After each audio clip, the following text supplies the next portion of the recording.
Looking at the system, I noticed that this valve here was going from 0% all the way up to 100 to 0 to 100. I mean, the whole thing just looked like a big old block of green, right? It was just crazy. It was overshooting and undershooting just constantly. I was like, well, that ain't good. So as you guys can see, the opening only goes up the max at 60%, but you could see where the majority of that cluster is running about, 15, 20. So right around there, but we're still shutting all the way off. And that means it's overshooting and it's trying to correct itself. I let it run for like a couple days there, and then I went back to the store. I let that run and made another adjustment, and then here's the second one. So as you can see, I just take the max opening and I shut it down. So instead of opening up at 60%, now I'm forcing it to only open up at a max about 45, if you could see there. And then it was really working really well for about an hour and a half. And then I made a slight adjustment there. And then it was working really well. It dropped down once. So I was pretty happy with that, but I know I could do better. So then I restricted again a little bit more. And then it was kind of going all out of the control there a little bit. But with that, it actually learns itself. So you got to be kind of patient. You can't just expect it to work the very first time. I let it run for a longer period of time. Like I said, I came back probably next week or something. But as you can see, that graph is getting better and better and better. Welcome to another CO2 Experts live. So excited here. I'm here at the 2025 AHR Expo. Super cool. The show has been, there's lots going on. There's more CO2 here than has ever been before. I did a CO2 talk yesterday on high ambient strategies for contractors and retailers. It gives them a better understanding of when they're designing a system, bringing a solution up to the retailer or the end user, so there's options. And we have a CO2 design course. This is where I learned. I'm a technician in the background, you guys know that, where I'm in the field learning troubleshooting stuff, but understanding the design is a game changer. Even Andrew has been taking the design course, and you can see how he's learning and growing super fast in CO2 because he understands the design, the engineering behind the system, and that really gives you how a system really works. But today we're going to be diving into trend graphs on CO2 systems, reading them. Andrew's out in the field working on CO2 systems all the time, and I thought this would be a great episode to talk about. Andrew, how you doing, brother? Great, Trevor. Welcome everybody. I'm super excited to be here. I'm so excited to talk about some graphs here and reading and understanding them. So yeah, I'm ready for this. This is awesome. Yeah, let's just dive right into it. Okay, so let's talk about this first one here. Yeah, so this one here is actually on a not a transcritical, but a subcritical unit. And what you see in here is the valve that I adjusted. So this was actually my first adjustment. When I first arrived on site, there was no issue with this unit as far as a service call, but I just like to look at an overview type of I just really like to overview the system. So looking at the system, I noticed that this valve here was going from 0% all the way up to 100 to 0 to 100. I mean, the whole thing just looked like a big old block of green, right? It was just crazy. It was overshooting and undershooting just constantly. I was like, well, that ain't good. So as you guys can see, the opening only goes up the max at 60%, but you can see where the majority of that cluster is running about, 15, 20. So right around there. But we're still shutting all the way off, and that means it's overshooting and it's trying to correct itself.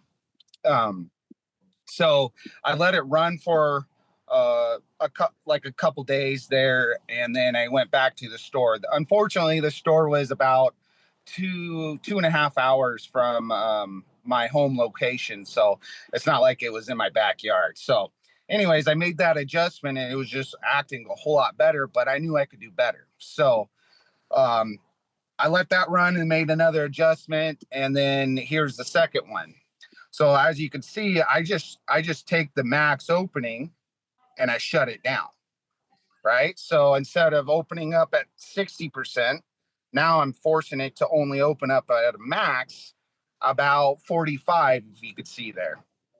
And then it was really working really well for about 10, 11, 12, about an hour and a half. And then I made a slight adjustment there.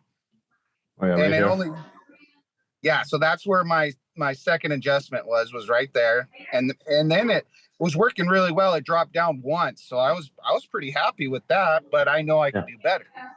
Right. So then I restricted again a little bit more. And then it was kind of going all out of the control there a little bit. But with that, it actually learns itself. So you got to be kind of patient. You can't just expect it to work the very first time. So I let it run for a longer period of time. Like I said, I came back probably next week or something. So this was a progress of probably a month's time. So just because it, like I said, it was 2.5-ish hours away from my location. So yeah. So, but as you can see, that graph is getting better and better and better. So here is the last adjustment that I did. As you could see. So I just let it run again. And then if you look, now I'm not even going down to 0 anymore. So that I restricted it. No, what did I do? I actually slowed the valve to react at a slower pace. So it slowly will close the valve and then slowly open the valve. That's what I had to do, is adjust that point. So that made it so it's not opening too fast and shutting too fast, right? Yeah. So it was a combination of a couple things that I did to get this valve so it would settle down. One, I limited the opening. So instead of 100%, dropped it down to 60%. And then I slowed that valve down so it doesn't overshoot and undershoot. And Yeah. here's the end result. This is the last adjustment that I did, and as you guys could see there, it just doesn't shut off now. I mean, it is running so much smoother, and that's what we want. So Yeah. And a little, this is what I have I've talked with a lot of control people about fine tuning systems. Is that um, speed is not what you're looking for with CO2. Everyone's like, I need it to react faster and faster and faster. But realistically, you want to slow it down. And this is everybody I talk to about EEVs and CO2 or high pressure valves when they're working on it and they're adjusting the P&Is or the P&Is and Ds. Is you want to slow that reaction time down, which usually gets the better result. And I'm not saying that you don't want to speed it up in any situation. Maybe you do.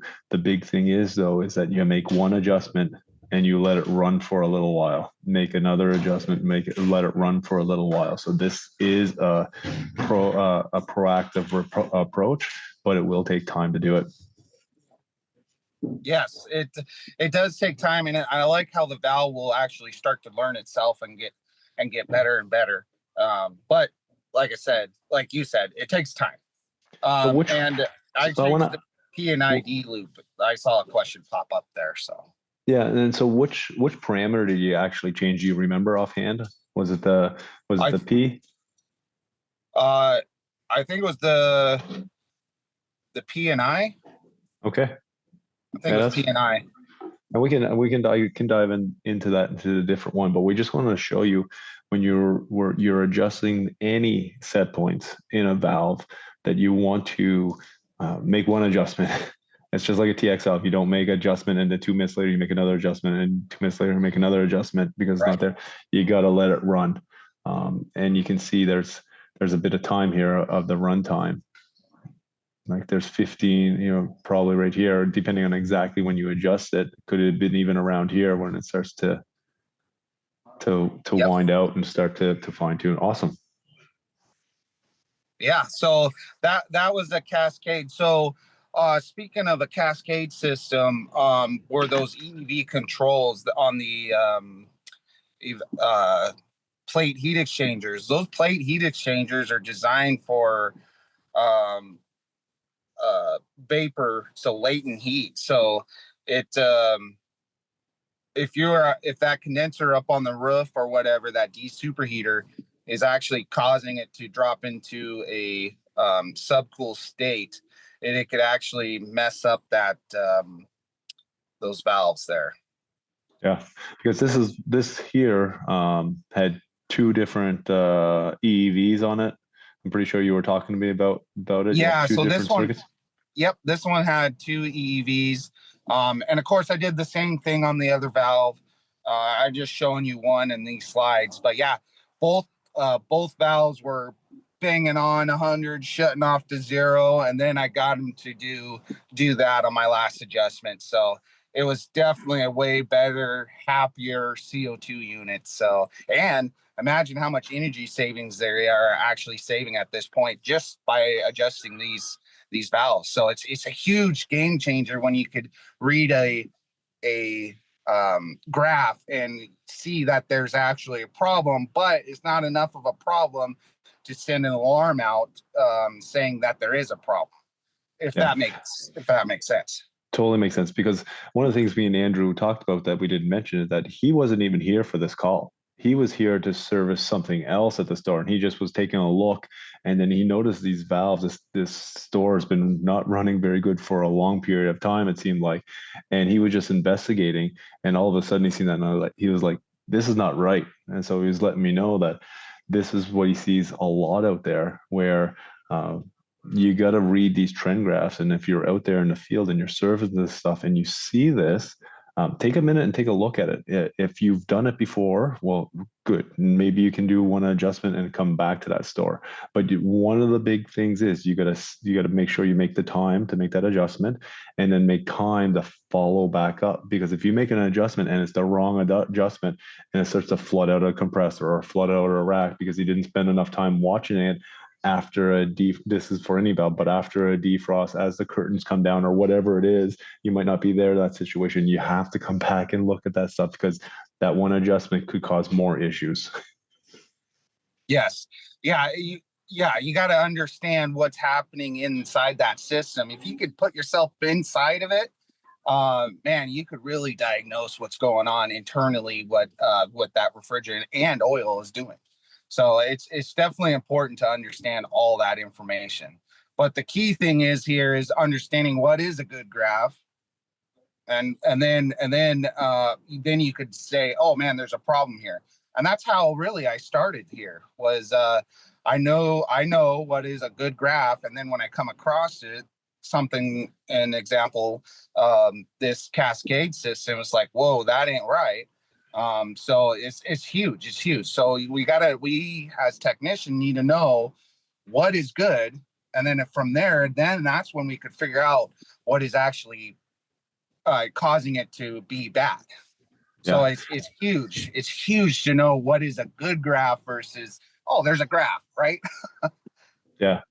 So there's a question in the chat, just to elaborate. How does the desuperheater affect the cascade on an EEV plate heat exchanger? Did you mean the desuperheating of the condenser, or what did you mean when you mentioned desuperheater? Just to elaborate. Yeah, the desuperheater is a real small condenser, and all what you're trying to do is drop that discharge temperature down to a reasonable temperature. So we're not trying to take that discharge, which is 200 degrees, let's say, and then throwing it right into where the valve is, where the plate heat exchanger is. So what we're doing is taking the discharge, cooling the superheated vapor out of the discharge, and then it drops down, but not enough to condense, right? That's when the plate heat exchanger will start to do that. That's what it's designed to do. And it's 200 degrees Fahrenheit, everyone, just to make it. Oh, just yes. Yeah. Okay, let's dive into this next one. Oh yeah, this was a good one. I know it says let's see. Oh, this was let me see. I got to look at it. The defrost one. Oh, defrost. Yeah. So this was happening defrost. It's not the condenser. I know it says rack B condenser up on top, but What's happening is on the top, it drops down and then it closes the valve and then it pops right back open on an EPR.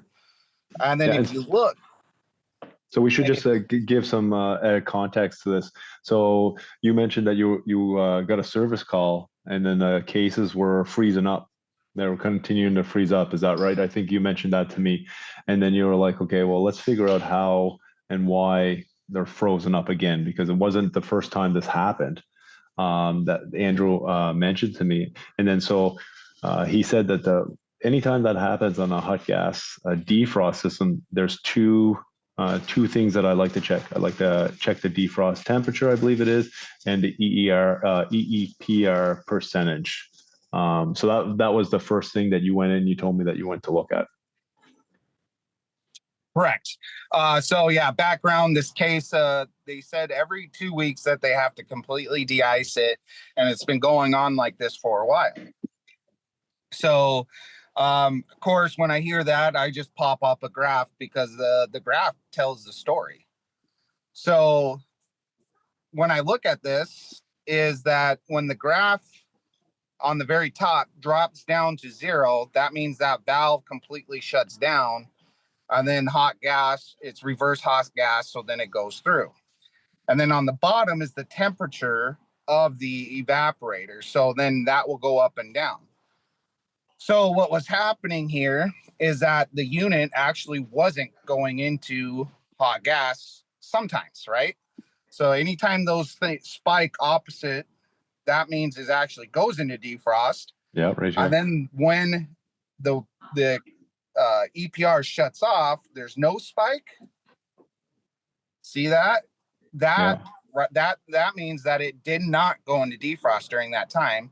So it skips, what is that? 1, 2, 3, 3 defrost, and then all of a sudden it works for one, and then 1, 2, 3, 3 more defrost. It doesn't work, and then all of a sudden it starts working. So that indicates, right there, why. So I know my valve is shutting off according to the graph, but why am I not getting any hot gas? So needless to say, it was actually the hot gas line or hot gas valve that was causing it not to turn on or open up. It's just stuck. So I ended up actually had an apprentice there he was a year 1 apprentice, and I showed him how I found it. And then I showed him the process of isolating the circuit, pulling down all the refrigerant, grabbing my recovery machine. And I don't take the gas out of that and dump it into a tank. I actually throw that right back into the suction of the suction house, and pull that down to about 0, -1 inches right there. As long as the refrigerant's out, then I shut everything off and you're good to go. So I was showing him how to Awesome. do that too. So yeah, it was a great experience for him. So that's what it's all about, is sharing our knowledge. So, and that's why you guys are here. Yeah, and I think that's very important what you do out there. That we need more technicians out there showing the apprentices how to do that stuff, and just sharing a little bit of knowledge each time going forward. So this is another graph here that you sent me that you were like, okay, Trevor, I'm on the roof. The high pressure valve, bypass valve, were working great, and then all of a sudden it went like this. Yeah, so you could see that, right around when it's cooler technically outside, they're pretty close together, which was awesome. That's kind of what you want. You don't want the crazy spikes. And then all of a sudden it goes haywire like this as you go through the day, as the graph shows. This is an E2, and you could actually pull 2 graphs, as you guys can see here. So what I ended up finding was my condenser VFDs were ramping up real fast and slowing down, ramping up and then basically shutting off. I should say, not slowing down.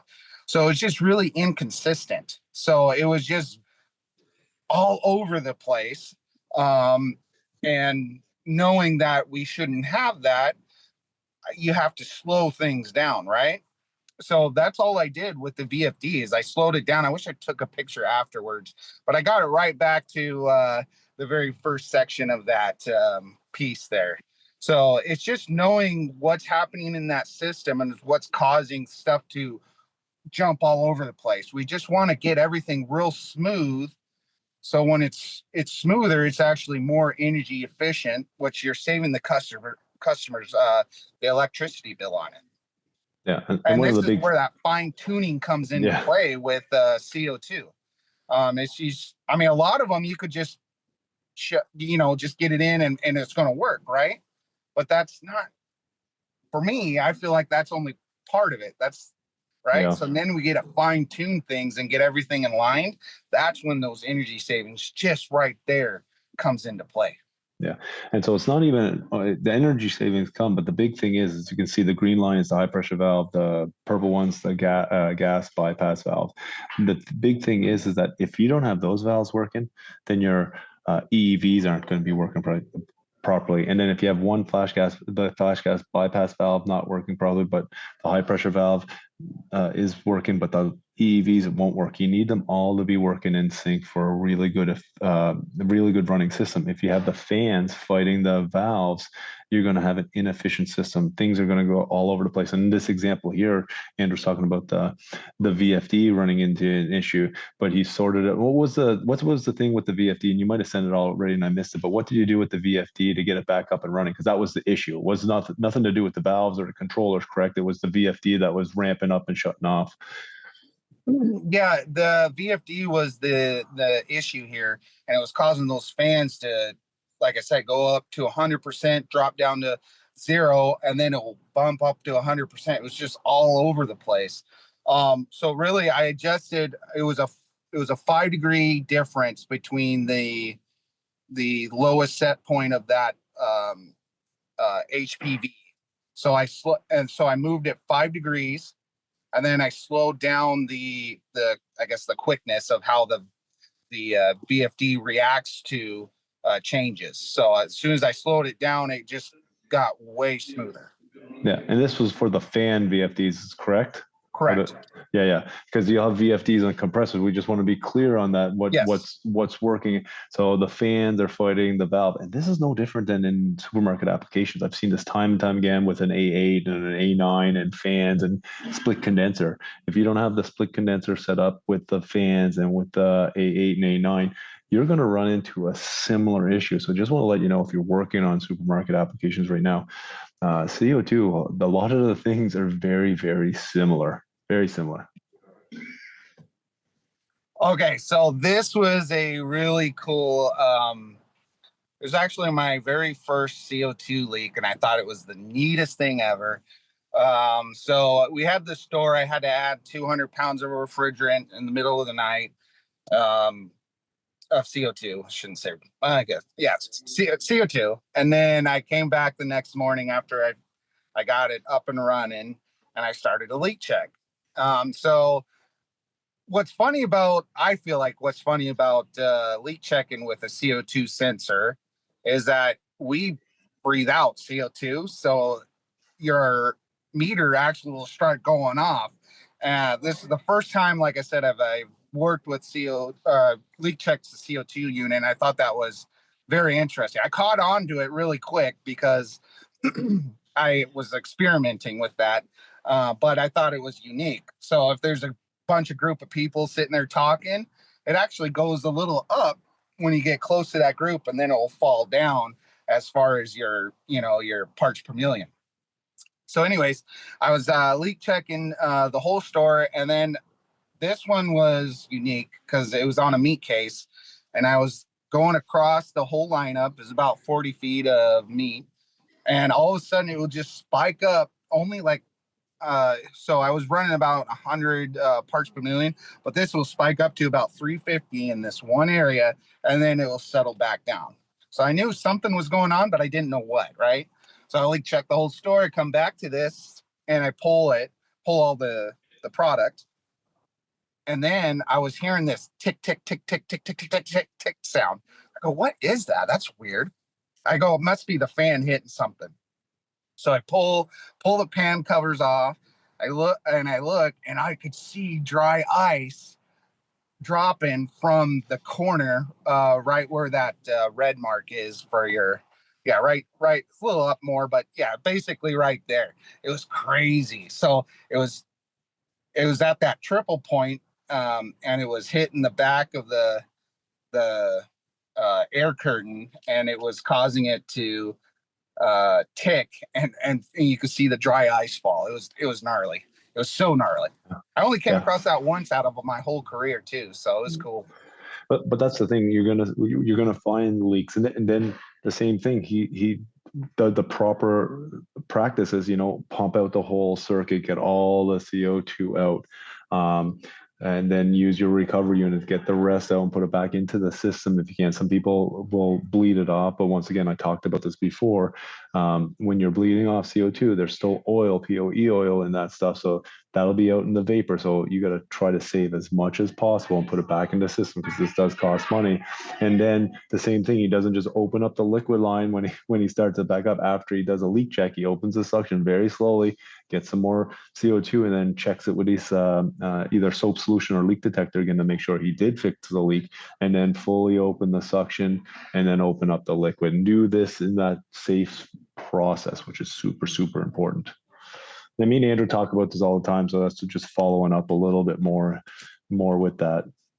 Let's check out this. So Andrew sent me this video here. Let's see if this video will work. So what's happening here, Andrew? Oh man, so this was we had a leak, as you could see it boiling up from the bottom of the cement there, and so this was actually a pretty good leak. It was about, I think I was adding 200 pounds of CO2 in a couple days, right? So 100-pound leak a day. It was Wow. gnarly. So there was a couple people that went over there. They could not find this leak. This is actually underneath the case. You can't even see it.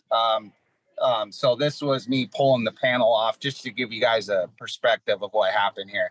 So anyways, I was leak checking and I didn't find it. And then I put my hand down and let the nose of the sensor go down to the floor. And then it spiked up to 9999, I think it was, parts per million. I go, holy moly, I found the leak, but there's no refrigeration near me. So I thought that was funny. So anyways, I started to pinpoint it, and I could actually set and remind you, there's a panel right in front of this, so I cannot actually physically see it. And those pipes were all insulated at the time before I cut it. So I could tell where it went into the ground and out of the ground.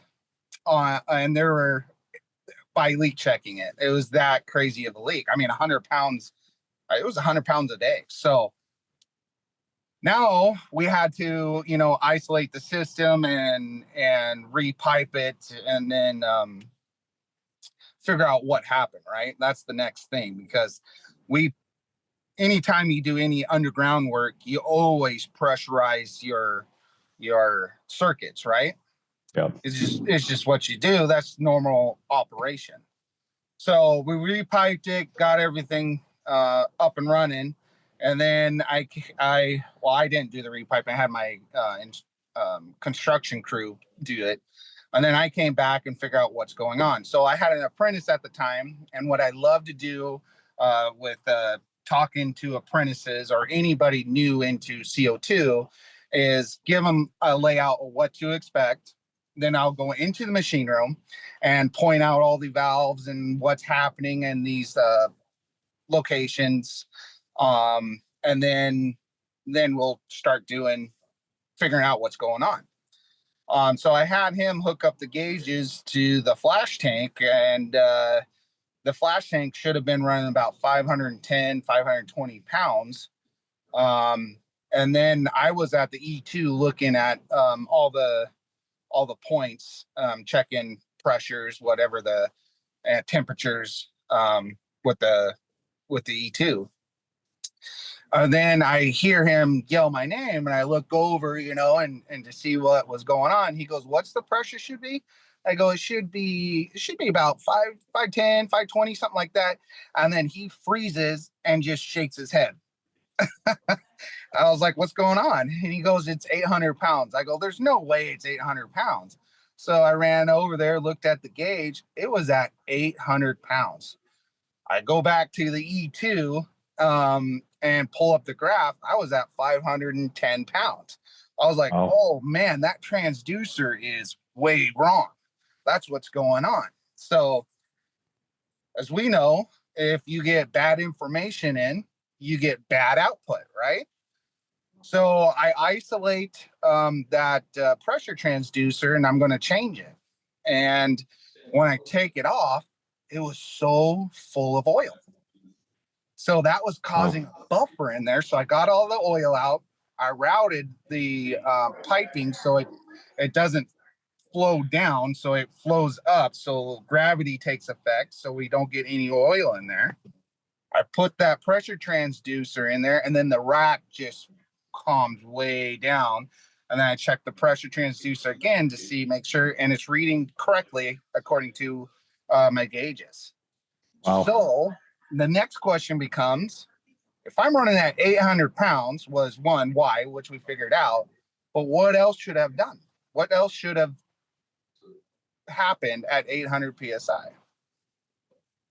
Well, The PRVs, the pressure relief valves, should have blown about 650.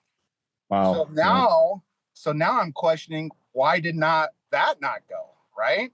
So all, if you know the process and you know what should happen, that's where you could start really diagnosing what's going on, right? So I go up to the PRVs and they were rated at 650.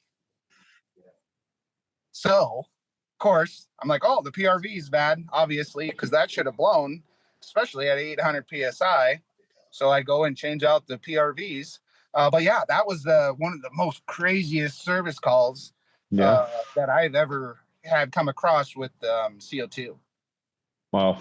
Yeah. Super interesting. But this is from, this was a video too. Yeah, you could hear it. I guess you Oh, can't, but you can see the chunks, right? I didn't See even the know it was little a chunks. video. I should have Yeah, played it. Oh, I can hear and see it.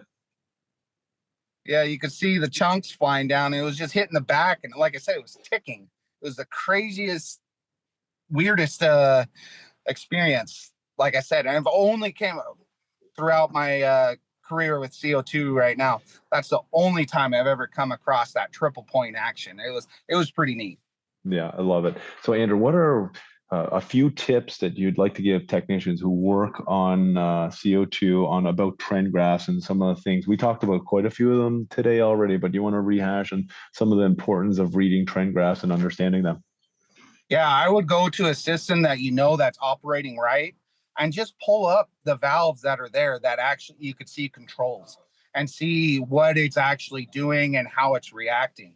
If you come across a valve like we showed you at the beginning of this, it was spiking all the way up and spiking down. It just doesn't look like there's any control going on. Those are the questions you should be asking. You should know, like, okay, there's no efficiency here. There's no rhyme or reason. That's like taking your van or your vehicle, whatever you drive, and all you got is full gas and full brake, right? How long is that van going to last, right? So that's kind of how I look at it. So just knowing what a good graph is going to be a game changer. Game Yeah. changer. If and then you could actually go and look at other graphs or different valves. They should all be pretty, linear. There shouldn't be a banging on and banging off type situation, right? So yeah, my I my love it. first advice is just getting in there and figuring out what is a good graph and then going Yeah. from there. I love it. I love it. Andrew, thank you so much for taking the time to show this because this is important. Getting in there, doing these service calls, looking at the graph, fine tuning these systems. Super Yes. excited to chat with you more on this stuff. And so, once again, share this, like this with anyone that's interested in CO2. This is super important that we share this knowledge, and try to help other people out there because, once again, this is an evolving technology and it's going to continue to grow around the world. I see my good friend Nabil shoots a few things. Cascades can only take 60K worst case TDs or 108 R Fahrenheit. This is their braze plate heat exchangers. So the difference between the discharge on one side and the evaporator temperature on the other side. Thank you so much, Nabil. I look forward to seeing you all at the next CO2 experts. We got Krell next week talking about their ejectors, how to set them up, how to program them. Looking forward to that. Andrew, thank you so much for this. And let's get a conversation going, everyone.